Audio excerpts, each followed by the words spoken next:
Hello, everyone. This is Tom Fox back again with another episode with my colleague Sam Silverstein. Sam, welcome back. Hey, Tom, it's great to be back. We're going to go deeper today, right? There's so We are. much that we can talk about when it's about workplace culture.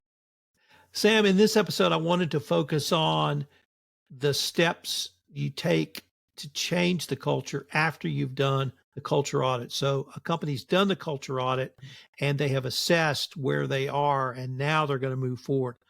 I see this as really a process, and that process starts with what we talked about in our last episode, assessing your culture through the culture audit.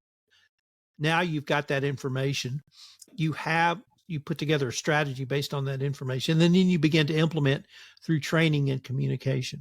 I wanted to really start with asking you, how does a company use the culture audit, or how can the culture audit be used to formulate the strategy to begin the process to change a toxic culture? So the culture audit is going to reveal the strengths and weaknesses of any culture. We basically going to report out on 15 things, and you're going to know everything about your culture you want to know. In addition to reporting out on all that, there's action plan that's included in the audit that gives you insights on what needs to be done to fix those specific issues.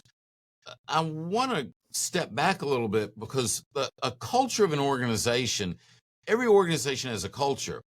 Every organization has a culture. It's either a culture by design or a culture by default.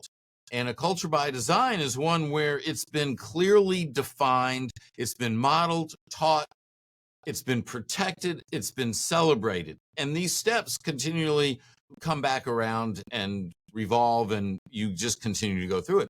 A culture by default is like anything goes. So if you work in an organization where someone speaks to you with disrespect or contempt, and that's allowed to go on, that's the culture of that organization. Not only is that the culture of that organization, but I would go so far as to say at this organization, they believe it's okay to talk with people with disrespect. Now, a leader of that organization would say, no, it's not. So-and-so is talking to their direct report with disrespect, and you still allow them to stay employed there, and people know this is going on. So if you allow it, you believe it's okay. I don't care if it's the number one salesperson. I don't care if it's the VP of finance. I don't care who it is. If you allow someone to stay who is acting in a way that does not align with your organizational values, then those values are not yours. And so this is where the cultural problems come into play.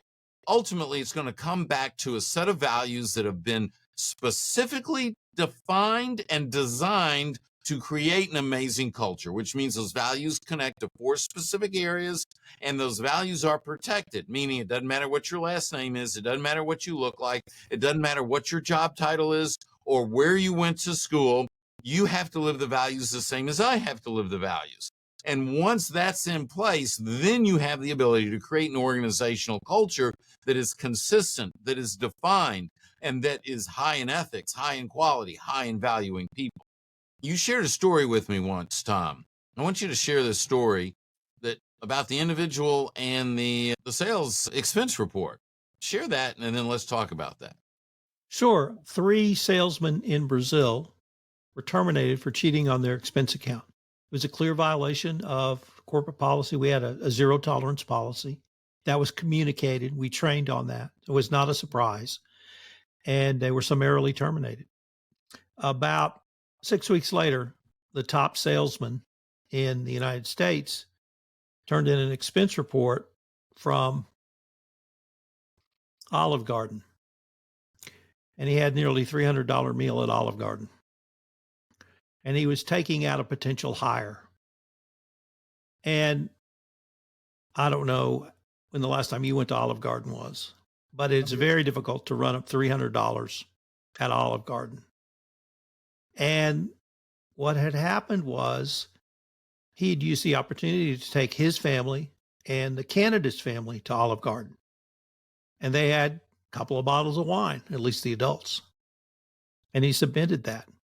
And the AP clerk sent him a very discreet email that said, I think you need to resubmit this. And he didn't.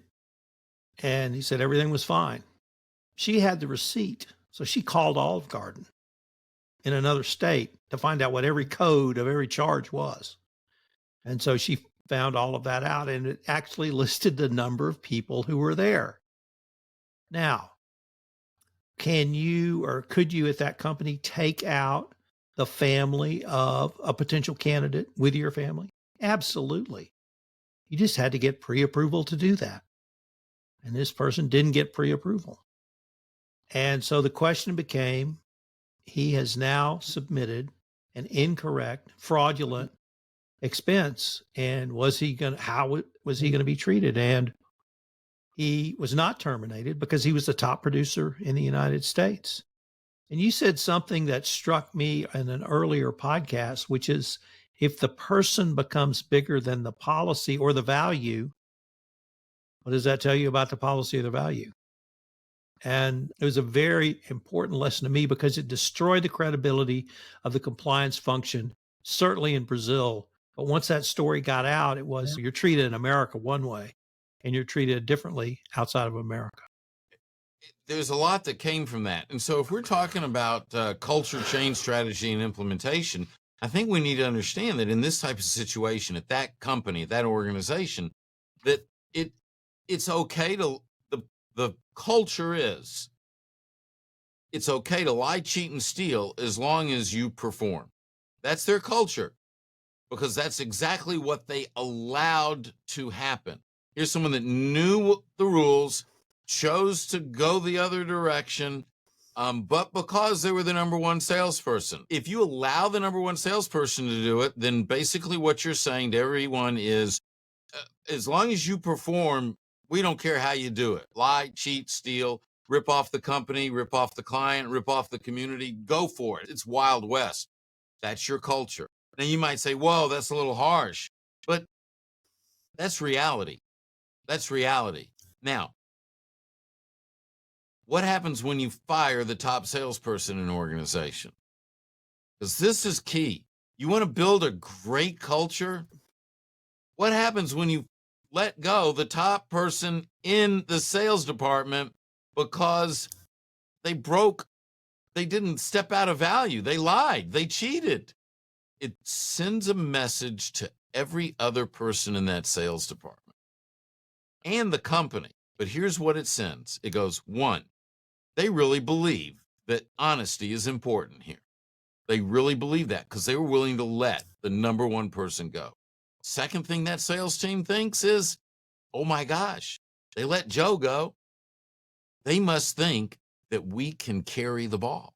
They must think that we're good enough to get this done without Joe. Let's huddle up. Let's figure out how to get this done. Let's not let them down. Let's surpass expectations. And now the rest of your team is inspired to drive to do even better because they know you believe in them. Because nothing is above what you said you believe in this organization.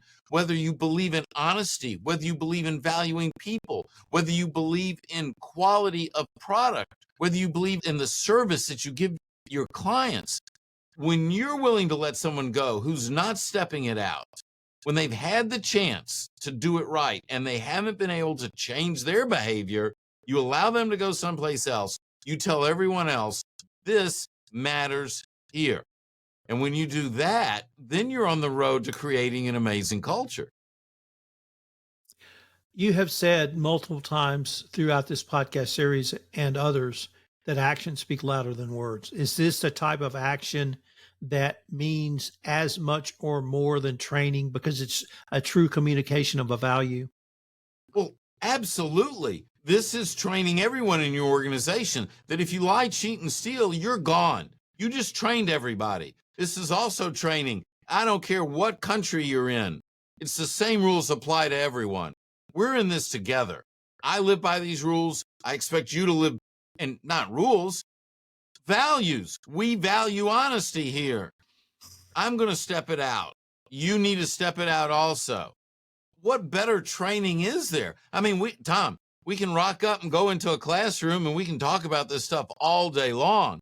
But when someone sees it in action, then they know that it's real. When they see that the leader really cares, they know that it's real.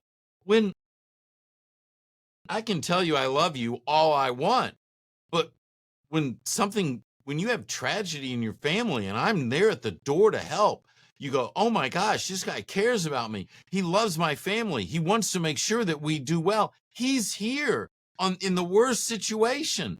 He, I, telling you that I'm going to be there for you is almost meaningless. Being there for you is everything. Sam, you talked about in an earlier podcast the role of leadership. Is this really an example of how leadership can step in and fulfill a role beyond training and beyond simply you or me communicating the values of an organization as outside consultants? Absolutely.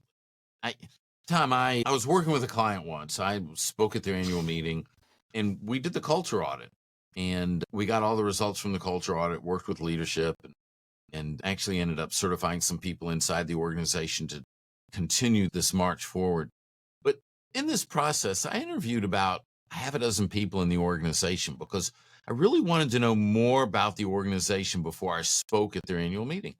And after I asked all the questions I asked that were factual, I said, just out of curiosity, tell me about Bill. Now, Bill wasn't his real name, but Bill was the CEO.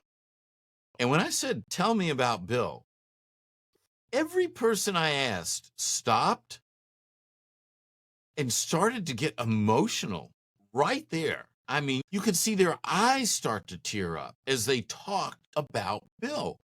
They loved this guy. Now, you might run across a leader that says, it's not my job to be, it's not a popularity contest and this and that. This wasn't about a popularity contest. Here was a leader who cared so much about their people that they knew it based on his actions, that he's always been there for them. And this is how they felt about him. Do you think they have a problem staying late, putting out a fire if there's something that needs to be done? Do you think the IT department wouldn't stay there till midnight to fix a down internal system? I mean, people are going to go to bat for this guy because they know he's going to bat for them. Wouldn't that be an amazing foundation for a workplace culture? I think that's outstanding. Sam, unfortunately, we are near the end of our time for this episode. I hope our listeners will join us for episode 5, where we bring it home with monitoring and continuous improvement and steps forward that we think Boeing can engage in. I look forward to continuing this conversation. Absolutely. Thank you, Tom.